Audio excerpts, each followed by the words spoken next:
नमस्कार, मैं रुपेश कुमार गुप्ता और आप देख रहे हैं जागरण न्यू मीडिया। जागरण न्यू मीडिया में आज हमारे साथ बात करने के लिए होंगे वेब सीरीज भौकाल 2 के कलाकार। आप सभी का जागरण न्यू मीडिया में स्वागत है। Thank you sir. Thank you so much. सबसे पहले तो मोहित जी, मैं आपसे बात करूंगा। आपके पास तो दोहरी खुशी है। एक तो सबसे पहली खुशी तो ये है कि आप भौकाल 2 के माध्यम से नवनीत सिकेरा के जरिए एक बार फिर दर्शकों के सामने आ रहे हैं, और दूसरी व्यक्तिगत खुशी है, आपने तो सबको चौंका दिया। Well, thank you so much Rupesh, really sweet of you. But मेरा ऐसा इरादा बिल्कुल भी नहीं था लोगों को चौंकाने का, या मेरा ऐसा कोई इरादा नहीं था। आई गेस वो एक स्टेप था जो मैं काफी टाइम से लेना चाह रहा था। So I guess it just happened, जब समय था तो उसके अकॉर्डिंगली भी हो गया। सो उस चीज की मुझे खुशी है, और आई गेस साल की शुरुआत उसी से होगी और अब भोकाल से हो रही है। सो आई गेस डेफिनेटली बहुत ही खुशी है, एंड यस, थैंक यू। हाँ, सबसे पहले कॉन्ग्रेचुलेशन आपको, और वेब सीरीज के लिए भी आपको बधाई। मोहित, मेरा अगला सवाल यह है कि भौकाल 2 के ट्रेलर के बारे में मैं अगर बात करूं तो इतना शानदार ट्रेलर है। पहले से जो लोगों के मन में भौकाल को लेकर के एक थी उत्कंठा कि किस प्रकार का होगा, इतना शानदार रहा है। तो सेकेंड जो सीजन आया वो भी इतना शानदार ट्रेलर में दिखाई दे रहा है। मुजफ्फरनगर की बात की जा रही है, तो थोड़ा सा बताइए इसको कैसा रहा, अगर नवनीत सिकेरा जी इसमें क्या नया कर रहे हैं। वेल, आई गेस वो तो बिल्कुल पहले सीजन से काफी अलग है ये। और नवीन सिकेरा जो है, जो हमारे किरदार का नाम है इसमें, वो इस बार उनकी पूरी कोशिश है कि वो क्राइम को पूरी तरीके से खत्म कर दें, बिकॉज उनकी ड्यूटी यही है, उनका पैशन यही है। वो जीते इसीलिए है कि जो उनके ऊपर जिम्मेदारी है वर्दी की, उसे वो निभाएं। सो आई गेस इस बार उनका पहला सीजन जो है हमारा शौकीन पे खत्म हुआ था, और इस बार डेना ब्रदर्स हैं जिन्होंने अपना कोहरा मचाया हुआ है इस सीजन में, जो आप देखेंगे। आई गेस उसके खिलाफ वो कैसे खड़े होते हैं और कैसे वो अपने दांवपेच यूज करते हैं। बट बिकॉज पहले सीजन को इतना प्यार मिला था, तो पूरी टीम ने ये कोशिश की और ये रिसर्च की और एनालाइज किया कि उसके पहला सीजन जो है उसे प्यार को बरकरार रखने के लिए हमें क्या करना चाहिए। तो आई गेस उसी लिए जो सेकंड सीजन है उसके थॉट को चेंज करने की कोशिश की गई, इसे समझने की कोशिश की गई कि फर्स्ट सीजन जो था वो बहुत ही हाई ऑन एड्रेनल रश था, उसमें बहुत ज्यादा एक्शन पैक सीक्वेंसेस थी। और इस बार जो अंडरलाइन थॉट था वो एक मैसेज पहुंचाना था अपने स्टेट को, नवीन सिकेरा के द्वारा, कि जो वो थॉट है उसे लोगों तक पहुंचाना कि भाई मैं तो चला जाऊंगा, मेरी जगह कल कोई और अफसर आ जाएगा, परसों कोई और आ जाएगा, लेकिन जो सोच है वो हमेशा जिंदा रहती है। वो सोच हमेशा हर चीज को आगे ले जाती है। सो आई गेस उस सोच का जो मैसेज था वो इस बार कहानी के माध्यम से लोगों तक पहुंचाने की कोशिश है। सो आई गेस उस तरीके से वो अलग है। और फिर जैसे मैंने बताया, डेरा ब्रदर्स है और नाजनीन है, इन सब ने मिलके वो किया। सो आई गेस पहले सीजन से काफी ये डबल मनोरंजन और डबल धमाका होने वाला है। So fingers crossed. Vidita Baig ji, शौकीन के साम्राज्य की लड़ाई है जो अब आप लड़ रही हैं, और मैं देख रहा हूं, मैंने ट्रेलर भी दिखा, इतना शानदार ट्रेलर है।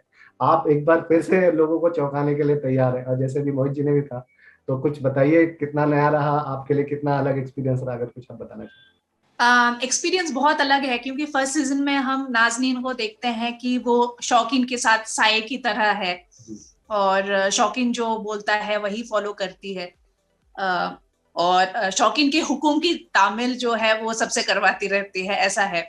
बट जब शौकीन ही नहीं रहा तो वो क्या करेगी, है ना।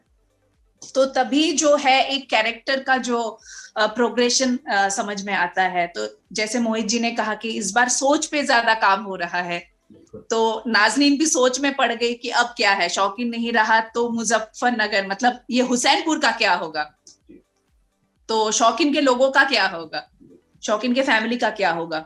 तो उसमें धीरे धीरे एक रिस्पॉन्सिबिलिटी जागने लगती है। वो शौकीन के फैमिली को संभालती है, शौकीन के पूरे गैंग को संभालती है, शौकीन का एक बेटा भी है उसे संभालती है। और है कि वो जानती है अगर शौकीन के खौफ को, शौकीन के भौकाल को कायम रखना है तो कुछ तो करना पड़ेगा, ये सिकेरा को रोकना पड़ेगा। तो कैसे करेगी, तो उसके दिमाग में एक आइडिया क्लिक होता है क्लिक होता है कि ये डेढ़े गैंग का क्यों ना हेल्प लिया जाए, तो वो उनसे जाके मिलती है। जी जी। ऐसा है इस बार। इसमें नाज़नीन का भी भौकाल देखने मिलेगा, क्योंकि पहले जी जैसे आपने बिल्कुल बिल्कुल, जी बहुत जी। भौकाल देखने को मिलेगा। तो कुछ ना कुछ अगर आप दर्शकों से बताएं, क्योंकि पहले में जैसे आपने बताया भी कि नाज़नीन का जो कैरेक्टर है वो एक एम्बिशन, और अब उसने रिस्पॉन्सिबिलिटी भी ले ली है जैसे आपने कहा, तो क्या नया, और जैसे आप कह भी रही हैं कि वेब सीरीज में वो कई नई चीजें कर रही हैं, तो ये जो बातें हैं, तो आपके किरदार को बहुत सारी चीजें नई करने को मिली होगी, जैसे कोई अगर आपने एक्शन सीन किया हो या कुछ, अगर आप बताना चाहें दर्शकों को। जी, इस बार वही मैं बोलूंगी कि इस बार नाज़नीन के सोच पे हमने ज्यादा काम किया कि अगर शौकीन नहीं रहा, शौकीन की डेथ हो गई, तो वो क्यों अभी भी हुसैनपुर में पड़ी है? उसके पास तो पैसे हैं, शौकीन मरते वक्त सारे पैसे दे गए, तो क्यों पड़ी है? तो उसे रियलाइज होता है कि वो शौकीन से बहुत ही ज्यादा प्यार करती थी। उसका एक बैक स्टोरी होता है कि उसे बचपन में प्यार नहीं मिलता, वो भी बहुत लोगों ने उसे यूटिलाइज, उसे एक्सप्लॉइट किया है उसके बचपन में, उसके जवानी में, तो उससे शौकीन से प्यार मिलने लगा था। और जो इतना प्यार करे जो बंदा, शौकीन से उससे शादी नहीं हुई थी, है ना? शौकीन, लोग कहते हैं कि ये शौकीन की रखेल थी, ऐसा लोग कहते थे। तो शौकीन के डेथ के बाद वो एक डिलेमा में पड़ जाती है, फिर अपने टूट जाती है वो बेसिकली। फिर धीरे धीरे उसमें एक पता नहीं कहां से एक स्ट्रेंथ आ जाता है, शायद वो प्यार का ही वो स्ट्रेंथ है ना, प्यार से वो मिलता है। तो वो रियलाइज करती है कि अब हुसैनपुर को बचाना होगा। तो इसलिए पता नहीं दुनिया भर का जो ताकत उसमें आ जाती है, और वो समझती है, वो माँ दुर्गा बन जाती है अचानक, है ना? और उस गैंग में पूरे अकेली वो लड़की है। सारे लड़के जो है वो शौकीन का पोजीशन लेने की कोशिश करते हैं, उसे नीचे खींच के उतारने की कोशिश करते हैं, बट वो टिकी रहती है और वो माइंड गेम खेलती रहती है कि किस तरीके से वो शौकीन के खौफ को वो कायम रखेगी। बिल्कुल बिल्कुल। जो शो में नवीन सिकेरा जी या नवनीत सिकेरा जी से डर नहीं लगता नाज़नीन को कि इन्होंने पूरा गैंग खत्म कर दिया? पर क्योंकि उसके लिए खोने के लिए कुछ नहीं है। और वो जान देने से नहीं डरती, उसके लिए वो हर वक्त देखती है लोगों को मरते हुए, है ना? उसे जान का परवाह नहीं है, उसे परवाह है कि शौकीन के नाम को जिंदा रखना है ना? शायद मैं ऐसे कुछ डायलॉग भी बोलती हूँ ट्रेलर में, मुझे शौकीन के वारिस को उसका हुसैनपुर वापस देना है ना? यही है जी। प्रदीप जी, आपकी भूमिका के बारे में बताइए, अगर थोड़ा सा आप बताना चाहें। और ये दो के बीच में आप भी बहुत दमदार और कद्दावर लग रहे हैं, तो बहुत ही दिलचस्प लग रहा है पूरा ट्रेलर। जी, बस मैं और मेरा भाई जो पिंटू और चिंटू डेढ़ा का किरदार निभा रहे हैं जी। तो जो सिकेरा साहब इसमें भौकाल खत्म कर रहे हैं, वो हम लोगों का भौकाल है जिसको खत्म करने की कोशिश की जा रही है। सो हमारा है कि हम वर्चस्व अपना कायम करें, बढ़ाएं, और हमारी पीढ़ी दर पीढ़ी ये सब चलता रहे। और सिकेरा साहब जो कि फाइनली होता ही है कि सच्चाई ही झूठ पे जीतती है। कितना क्रूर, कितना खतरनाक, कितना अच्छे से इसको दिखाया जा सके, लोगों के सामने लाया जा सके। बस मुश्किल बात ये थी कि मोहित भाई के पास ये था कि उनके पास सिकेरा साहब आजीवित हैं, तो आप उनसे मिल सकते हो, बात कर सकते हो, समझ सकते हो। मेरे पास ये था क्योंकि ये रियल स्टोरी है, तो वो लोग जो थे उनका एनकाउंटर होके वो मारे जा चुके हैं। तो अब उनके बारे में कितना रिसर्च किया, तो इनमें मेरी जो मदद की वो जय भाई हैं जो राइटर हैं इस शो के, तो उन्होंने, उनकी रिसर्च ने मेरी बहुत ज्यादा मदद करी। और जितनी जानकारी मैं जुटा पाया, जितनी मैंने कोशिश की, उन सबको मैं पिरो के आपके सामने 20 तारीख को MX प्लेयर पे आप देख सकते हैं कि कितना भौकाल मैं कायम कर पाया हूँ। बिल्कुल। अच्छा, ये मोहित जी या विदिता जी के साथ काम करने का अनुभव कैसा रहा? सेट के पीछे क्या होता था? कुछ नया सीखा होगा आपने, कभी मस्ती की होगी, अगर कुछ इस बारे में बताना चाहे। कमाल, मतलब एक ही वर्ड बस, कमाल की। इतने सेम मोहित सर के साथ एक सीन था मेरा जो हम लोग आमने सामने कर पाए। 2 से 3 सीन है मेरे, तो क्लाइमैक्स तो था ही था मोहित भाई के साथ। सो डर लग रहा था, इतना बारी, मतलब इतनी हैंडसम पर्सनैलिटी, हाइट में बड़े, और ये कैसे यार, मतलब मैं कैसे कर पाऊंगा, इनको कैसे देखना है। तब तक दूर दूर तक चल रहा है, तो चलो चल रहा है, फोन पे उस पे आगे पीछे हो रहा है। सो जो मुझे लग रहा था उतना ही सहज इन्होंने सामने आके कर दिया। तो इनसे, मोहित सर से मुझे सीखने के लिए यह मिला कि इतना भारी फेम, इवन मुझसे ज्यादा मेरे पिताजी इनसे बात करने में इंटरेस्टेड थे कि यार अच्छा शो पे पहुंच गया तो मेरी महादेव से बात करा देना यार, मैं बड़ा इच्छुक हूं, मुझे दर्शन हो जाएंगे। अरे उनकी पिताजी अभी काम चल रहा, मैं बात कराता हूँ आपको।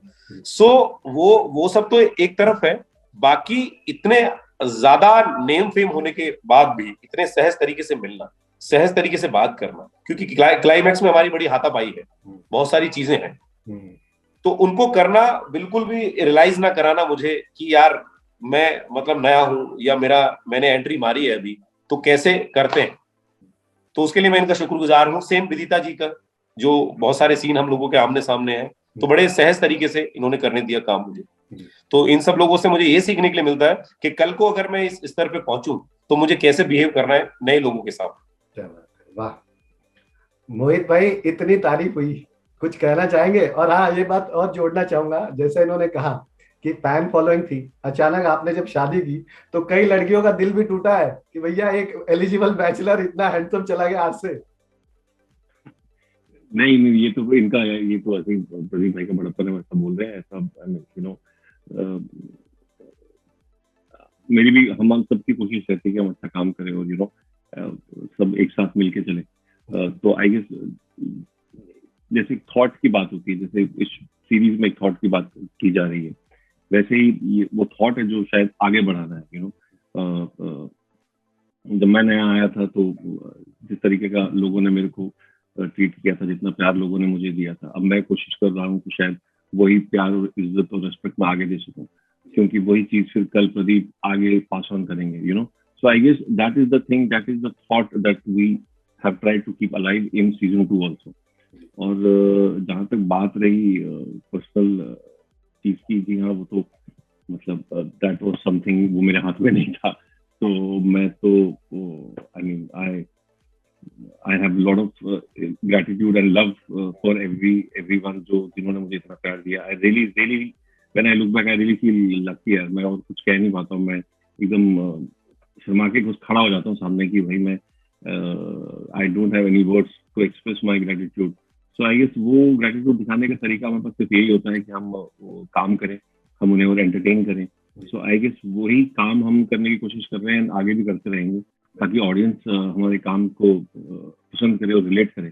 बिकॉज मैंने एक चीज देखी है और जो मैंने सीखी है during the course of time, कि लोगों की एक्सपेक्टेशन जो होती है वो एक चेहरे से जुड़ी होती है। अरे यार, इस इंसान को मैंने उधर देखा था, ये इंसान काम बड़ा अच्छा करता है। तो फिर जब अगली बार आप कुछ और चूज करते हैं तो वो आप को उसी पहली वाली चीज की वजह से देखने जाते हैं कि अरे हमने इनको वहां देखा था, चलो इसका काम फिर से देखते हैं। तो उनकी लॉयल्टी आपके प्रति बहुत अच्छी रहती है। वो इतनी रहती है कि अगर आप कभी कुछ खराब काम भी कर दें तो उस बेसिस पे वो आपको जज नहीं करते। तो कहेंगे हाँ, इन्होंने इस बार ऐसा कर दिया, लेकिन यार इसको ये करना नहीं चाहिए था, he should have done something better. But वो आपका साथ हमेशा देते हैं। तो उसी ऑडियंस को सलाम है, उसी के लिए हम सब एग्जिस्ट करते हैं। और हम सब काम जो है, चाहे प्रदीप भाई हो, विदिता हो, हम काम इसीलिए करते हैं कि हमें लोगों का मनोरंजन करना है और लोग हमारे काम को पसंद करें। वही हमारे लिए एंड रिजल्ट है, एंड जो हैप्पीनेस का मोमेंट होता है कि लोग कहते हैं कि भाई आपका शो देखा, आपकी सीरीज देखी, आपने काम बड़ा अच्छा किया था। आई गेस वही होता है। मेरा आप दोनों से सवाल है, विदिता और मोहित जी से, कि कोरोना के तीसरी लहर की शुरुआत हो गई है, तेजी से फैल रहा है, आप दर्शकों से क्या कहेंगे, किस तरह आप लोग सुरक्षा रह रहे हैं? और ये जो वेव आ रही है, देख रहे हैं धीरे धीरे कई सारी चीजें शटडाउन हो रही है फिर वापस, तो थोड़ा सा अगर आप बताएं, इसका इंडस्ट्री पे भी कुछ प्रभाव पड़ सकता है क्या, अगर आप दोनों कुछ कहना चाहिए इस पर? मोहित जी बताइए। वेल आई गेस हम सबने देखा है कोविड को की जो दूसरी लहर थी, जो दूसरी बार जो सेकेंड वेव आई थी, उसमें ये सीरीज भी हमारी उसी दौरान शूट हुई थी। हम बहुत, हमारी टीम के मेंबर्स थे जिन्हें बहुत सीवियर कोविड हुआ था। उसमें we in fact lost one of our colleagues, Major Vikramjit also, that was really unfortunate। और पर्सनली मैं भी कोविड से ग्रसित हुआ और हमारे बहुत सारे टीम के लोग थे जिनको सीवियर कोविड था। सो सो मेरा सब दर्शकों से, सब देखने वालों से मेरा बस यही विनती है कि जो तीसरा ये नया वेरिएंट है ओमिक्रॉन का, एंड जैसा लोग कह रहे हैं, प्लीज ऐसी बातों में मत जाइए। जो मेडिकल अथॉरिटीज हैं, जो आईसीएमआर की गाइडलाइंस हैं, उन्हें फॉलो कीजिए। प्लीज जस्ट इसे एक नॉर्मल कोल्ड या फ्लू ना समझें, बिकॉज यू नेवर नो कि आपकी बॉडी पे किस तरीके से ये रिएक्ट करेगा और किस तरीके से ये आपको हानि पहुंचा सकता है। सो जैसे ही अगर आपके पास कुछ सिम्टम्स आते हैं या ऐसा कुछ होता है, तो सबसे पहले किसी करीबी मेडिकल अथॉरिटी को दिखाइए, एंड प्लीज सेफ रहिए। I know it's difficult times है, हमने कभी सोचा भी नहीं था ऐसा होगा, but because now we are in this, तो अभी just to sail through, just stay safe and follow the guideline. और बाकी तो चीजें चलती रहती हैं। कभी ऑब्वियसली बहुत सब चीजों को असर होता है, इकोनॉमिक असर होता है। मैं रिसेंटली एक आर्टिकल पढ़ रहा था कि किस तरीके से रातों कुछ ही दिनों में जो एयर सर्विसेज है और जो हॉस्पिटैलिटी इंडस्ट्री है, उन पे कितना असर पड़ा, बिकॉज लोगों ने ट्रैवल करना कम कर दिया, लोगों ने ट्रैवल करना बंद कर दिया। इनफैक्ट पर्सनली मैं भी एक अपने नेक्स्ट प्रोजेक्ट के लिए कहीं बाहर एक इंटरनेशनल जगह पे जाने वाला था, बट अनफॉर्चुनेटली वहाँ की सरकार ने अपने बॉर्डर सील कर दिए, तो उन्होंने किसी को भी आने की इजाजत नहीं दी, so that hampered the entire project. Now we are waiting for the restrictions to move further, ताकि वो अपना बॉर्डर खोल सके और बाकी लोग काम करने वहां जा सके। Obviously tough times है, but हमारे हाथ में कुछ नहीं है। So I think we can only stay safe and follow the guidelines and just wait for this thing to pass. विदिता, आप कुछ कहना चाहती हैं? मैं यही कहना चाहती हूँ जो मोहित जी ने कहा, थोड़ा सा ऐसे ही एक्सटेंड करना चाहती हूँ। तो कोविड को लाइटली मत लीजिए। तो अभी तो थर्ड वेव की शुरुआत हुई है और लोग कह रहे हैं कि शायद ये वेरिएंट इतना डेंजरस नहीं है, बट हम नहीं जानते क्योंकि इतना ज्यादा म्यूटेशंस हो रहे हैं। तो अभी हम लाइटली लेंगे, फिर अचानक रातों रात केसेस स्पाइक होना शुरू हो जाएगा। तो अच्छा है अपना आप जो सेफ्टी खुद मेंटेन करके रखिए। जो मास्क पहनिए, मैं तो कहती हूँ डबल मास्क पहनिए, और अपने इम्यूनिटी पे काम कीजिए। विटामिन सी और माइक्रो न्यूट्रिएंट्स जो है, जिंक वगैरह, वो बिल्कुल लेते रहिए। गवर्नमेंट की तरफ से जो भी गाइडलाइंस दिए जा रहे हैं वो फॉलो कीजिए, और अभी मास गैदरिंग थोड़ा सा अवॉइड कीजिए। हमने अपने एक को एक्टर को खो दिए, तो बहुत खराब लगता है, बट क्या करें, अभी टाइम ही ऐसा है। तो सेफ रहिए, और 20th जनवरी को हमारी जो सीरीज रिलीज हो रही है उसे देखिए, क्योंकि उसके लिए आपको कहीं जाने की जरूरत नहीं है, किसी सिनेमा हॉल जाने की जरूरत नहीं है। तो आप अपने नजदीक की स्क्रीन में वो देख सकते हैं, जो कि आपका है मोबाइल, लैपटॉप और टीवी स्क्रीन, उस पे देखिए भौकाल 2। बस यही मैं मोहित भाई और प्रदीप जी से भी कहूंगा कि चलते चलते दर्शकों से अगर वो कुछ कहना चाहें वेब सीरीज को लेकर। वेल, मैं बिल्कुल ये कहूंगा कि पहले सीजन को आपने इतना प्यार दिया, उसमें शौकीन थे। इस बार डेडा ब्रदर्स से, इस बार मैं दर्शकों से कहूंगा कि प्रदीप भाई के काम के लिए आप डेफिनेटली देखिए। उनका काम इतना उम्दा है कि मैं खुद सरप्राइज हो गया था। सो आई जस्ट विश कि पूरी टीम ने जितनी मेहनत की है, और जैसा कि विदिता ने कहा अभी कि हमने सेकेंड वेव से हम सब गुजरे थे जब हम इसकी शूट कर रहे थे। सो हमने बहुत मेहनत से इसे बनाया है, बहुत तकलीफों से के बाद, गुजरने के बाद ये शो कंप्लीट हुआ। लिटरली जिसे कहते हैं हम, we lost lot of lives making this show. So बस मैं ऊपर से प्रार्थना करता हूँ कि कभी ऐसा दोबारा ना हो, और दर्शकों से दरख्वास्त करता हूँ कि वो अपना भरपूर प्यार दें और इसे 20 जनवरी को नेक्स्ट प्ले पर देखें। एंड यस, प्रदीप भाई। बस सेम जो कहना था मोहित सर ने कह दिया। And thank you so much Mohit भाई, इतना प्यार देने के लिए, इतना सराहने के लिए, आपकी मोहब्बत के लिए शुक्रिया। आप सब लोग देखें, बहुत सारे लोगों की इसमें मेहनत है, खून पसीना है। सो 20 तारीख को आप इसे देखें। मैं इतना कहना चाहूंगा कि आप लोग निराश नहीं होंगे। आप एक बार शो शुरू करेंगे तो आप खत्म करके ही चैन लेंगे। चलिए, हमसे बात करने का आप सभी का धन्यवाद। Thank you very much. Thank you Rupesh, thank you please take care.